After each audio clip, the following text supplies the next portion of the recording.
Chapter 1. The knowledge they tried to bury.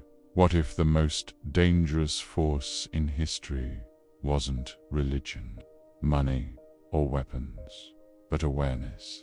Throughout history, knowledge has been classified, restricted, and ritualized. Not all information is treated equally. Some ideas spread freely. Others are sealed inside initiatory circles, hidden in metaphor, or fragmented across generations. The occult was never about superstition. The word itself means hidden, not evil, not dark. Hidden. Hidden because knowledge changes hierarchy. In ancient Egypt, temple schools trained initiates in symbolic cosmology and inner discipline before granting access to deeper teachings. In Greece, the Eleusinian mysteries required vows of silence. Breaking them meant exile or death. In medieval Europe, grimoires encoded instructions in ciphered language, mixing allegory with deliberate misdirection. The pattern is consistent: concealment.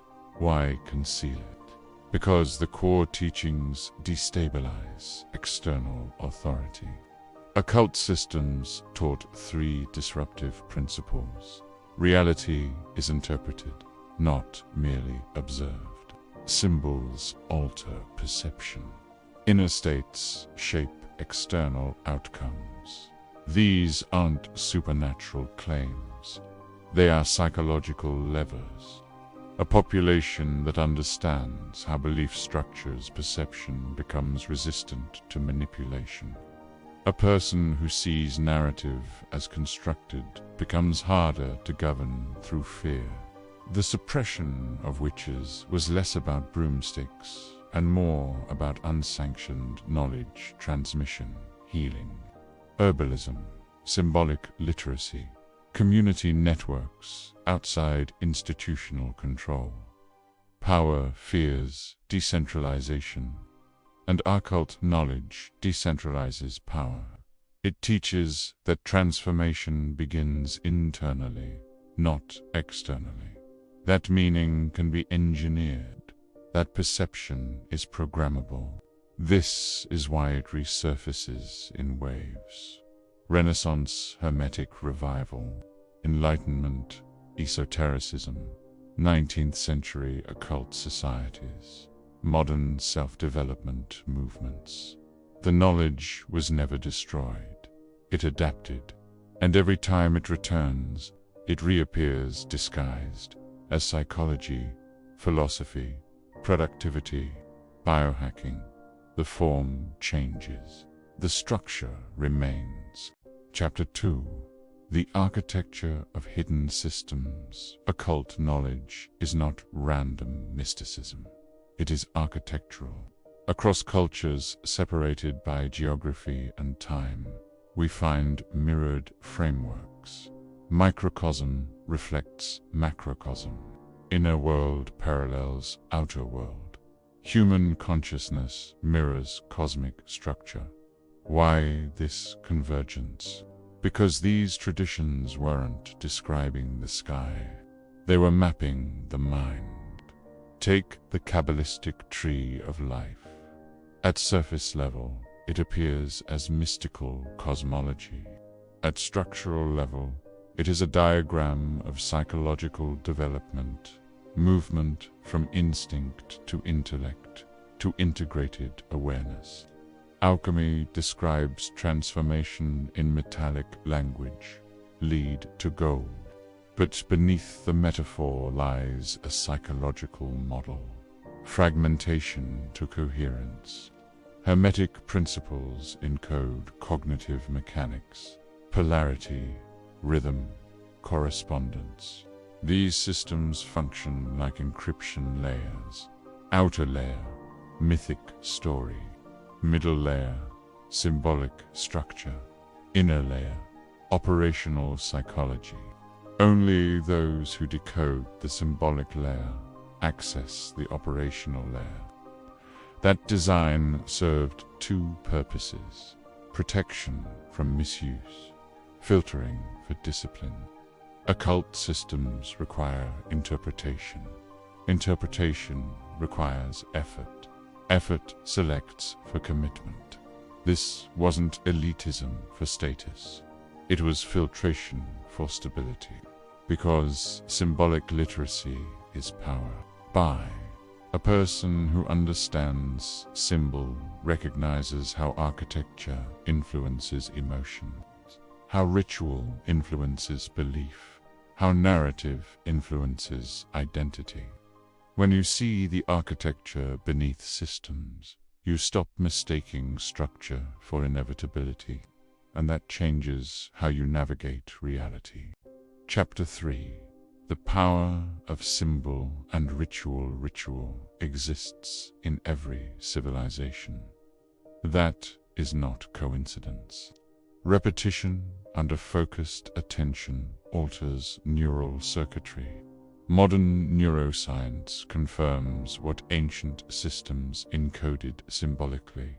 Attention plus emotion plus repetition equals imprint. Occult ritual is structured cognition. Lighting candles narrows visual focus. Incense engages olfactory memory. Chanting regulates breath and rhythm.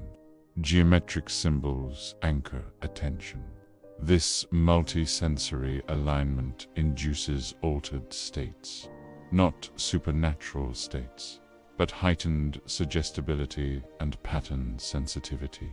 In that state, meaning embeds deeply. Symbols are compression devices. A pentagram encodes balance between elements. A circle establishes containment and boundary. A triangle directs force and intention.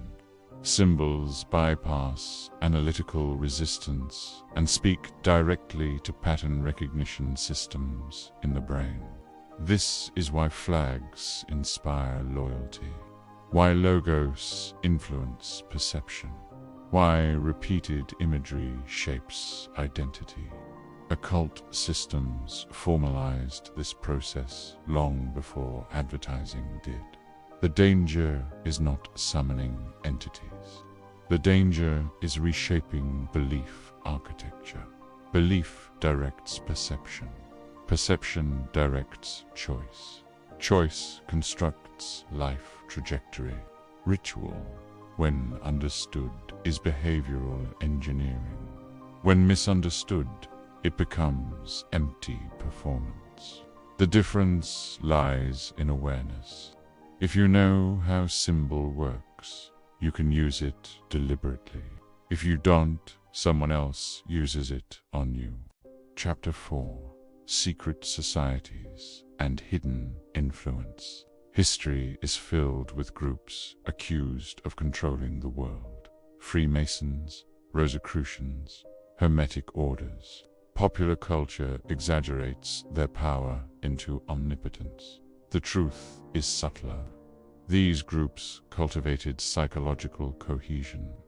Initiation rituals were not about theatrics. They were identity restructuring mechanisms. Symbolic death and rebirth destabilize old identity and install new narrative alignment. When individuals share symbolic frameworks, coordination becomes efficient. Shared symbols reduce friction. Shared myths reinforce loyalty. Shared language encodes trust. Networks built on symbolic cohesion are resilient. They influenced culture not through visible domination, but through embedded presence. Architecture, philosophy, educational systems, civic structures. Influence rarely announces itself. It integrates. Secret societies preserved symbolic literacy during periods when such literacy was suppressed. Whether their intentions were noble or self-serving varies across history. But the structural method remains clear. Initiation gives identity shift, gives network cohesion, gives institutional influence. This is psychological engineering at scale, not supernatural control. Strategic alignment. And strategic alignment moves history quietly. Chapter 5. The shadow side of forbidden knowledge. Every system that amplifies awareness also amplifies ego risk. Occult knowledge provides access to symbolic authority, and symbolic authority can intoxicate. When someone believes they possess hidden truth, hierarchy forms instantly. The initiate versus the ignorant, the awakened versus the asleep. This binary fuels cult dynamics. Charismatic figures throughout history have weaponized symbolic language to construct psychological dependency. They blend truth with mystique, creating emotional intensity that overrides skepticism. Symbolism is powerful because it bypasses rational filtering. Without grounding, symbolic immersion can produce grandiosity, paranoia, inflated self-importance, delusional pattern detection. The shadow of occult knowledge is not demons. It is projection. Projection turns internal conflict into external conspiracy. Projection distorts intuition into certainty. True occult training historically included discipline, moral calibration, and long apprenticeships precisely to prevent psychological destabilization. Knowledge without integration fractures identity. Integration requires humility. The deeper you go into hidden systems, the more self-awareness becomes mandatory. Because once you understand how meaning is constructed, you can either liberate yourself or manipulate others. And that fork in the path defines whether forbidden knowledge becomes illumination or corruption. Chapter 6. Alchemy, the code of inner reconstruction. Alchemy has been mocked for centuries as primitive chemistry, men in stone towers trying to turn lead into gold. But what if the laboratory was symbolic? What if the metal was metaphor? Alchemy was a coded language for internal reconstruction. Lead represented the fragmented self-reactive, unconscious, driven by impulse and fear. Gold represented integrated consciousness, stable, self-aware, internally coherent. The alchemical process unfolds in stages. Negredo, the blackening, psychological collapse, confrontation with shadow, loss of illusion, identity desweightization. This is not poetic. It is what happens when a person becomes aware of their own contradictions. Albedo purification. Patterns become visible. Projection is recognized. Responsibility increases. Clarity replaces confusion. Rubido, integration. The opposites reconcile. Instinct and intellect cooperate. The individual becomes internally aligned. This was not mystical escapism. It was early depth psychology encoded in symbolic narrative. Why encoded? Because transformation destabilizes. A structured metaphor prevents chaos. Symbols contain intensity. Alchemy taught that destruction precedes creation, that identity must dissolve before it reforms at a higher order of coherence. Most people avoid dissolution. They defend identity at all costs. Alchemy demands the opposite, and that is why it was considered dangerous. Because a person who can voluntarily reconstruct themselves is no longer predictable. Chapter 7. The mechanics of belief and narrative control.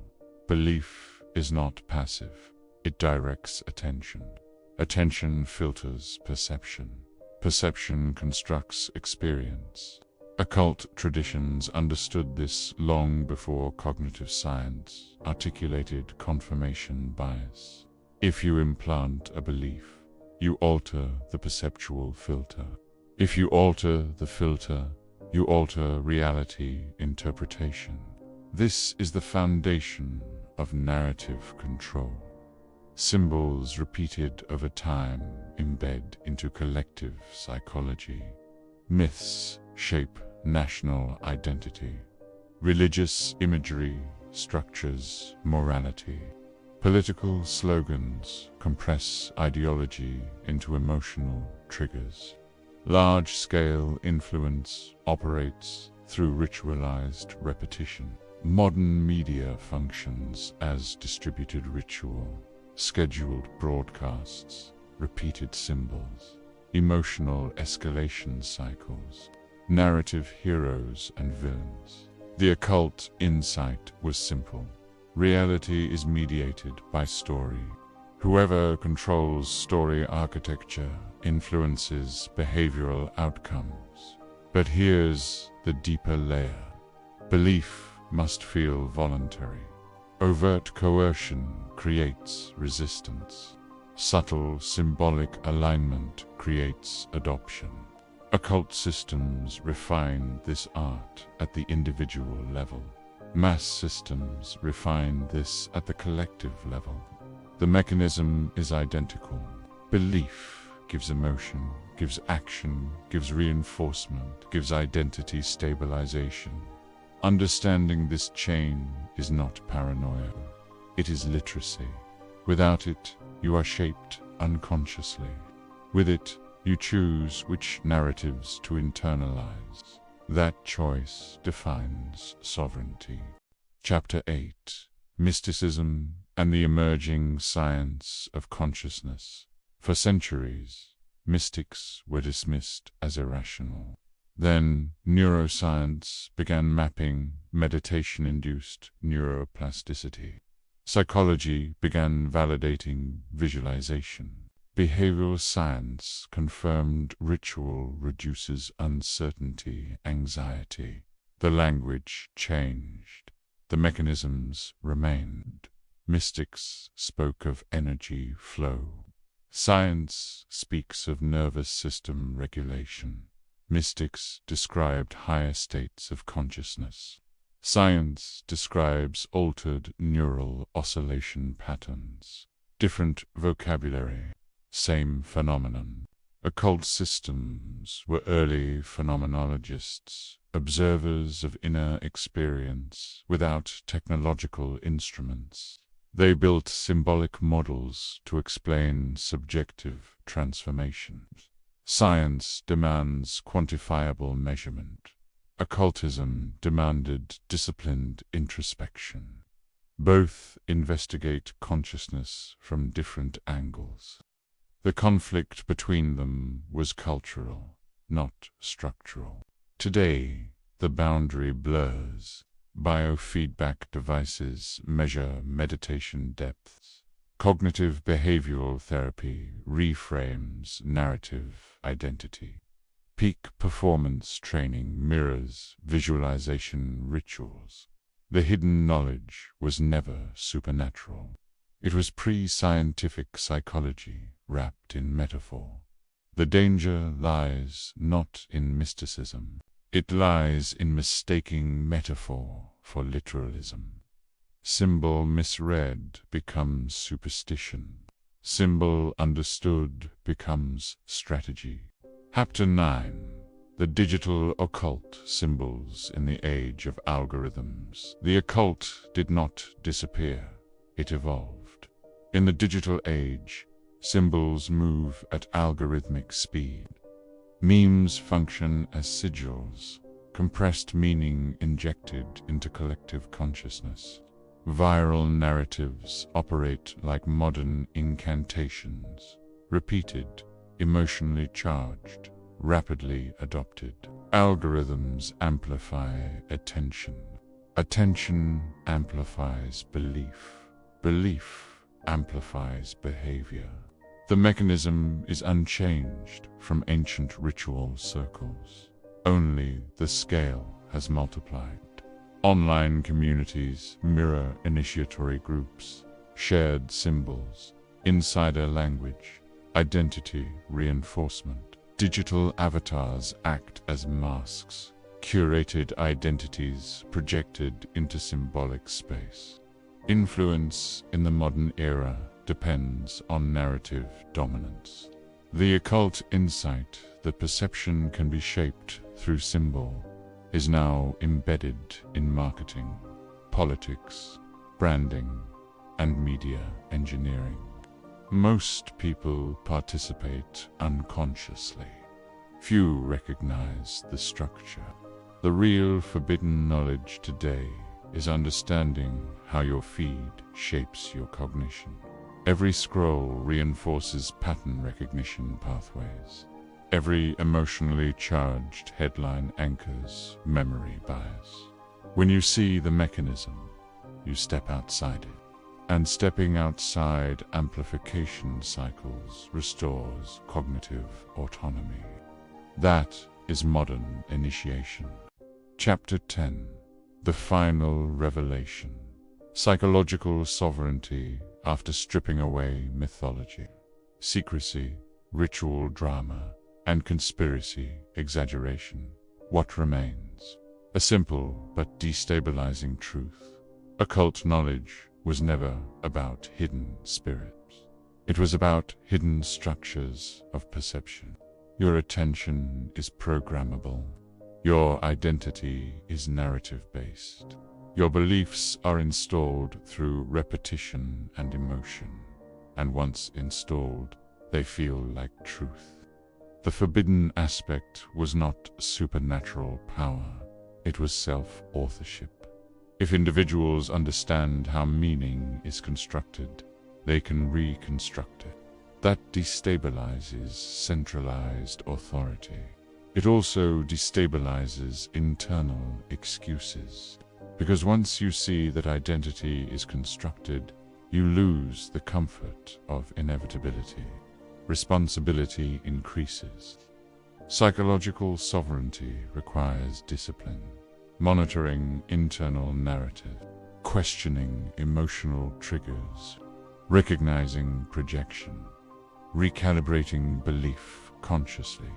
The occult path, stripped of mystique, is radical accountability, not transcendence of reality, mastery of interpretation, not secret rituals, conscious pattern selection. The final revelation is not dramatic. It is unsettling. You are not trapped by hidden forces. You are shaped by hidden frameworks, and frameworks can be restructured once you understand that. The knowledge is no longer forbidden. It is simply powerful.